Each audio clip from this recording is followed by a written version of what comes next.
In the movie Moonstruck, Cher's character says to Nicolas Cage's character to snap out of it.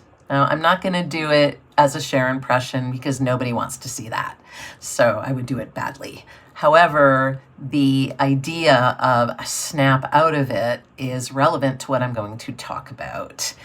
One thing that a lot of people do in narcissistic relationships is overfunction. So an example might be you have maybe a partner who you are trying to co-parent with, and they are doing practically nothing. And so you end up doing absolutely everything.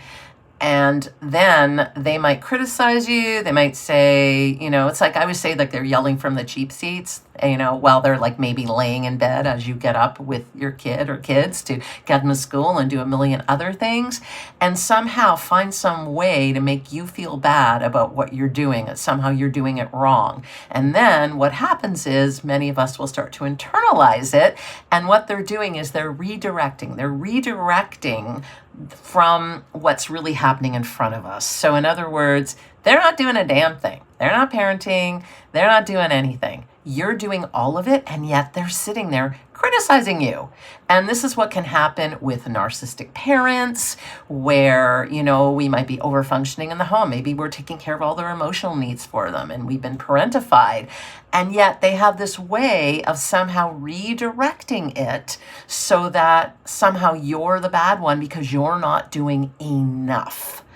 So if this sounds like you, and you are over functioning in any kind of narcissistic relationship, snap out of it.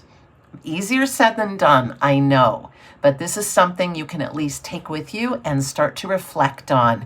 And I can talk more in the future about skills and ways to do that. But for now, snap out of it.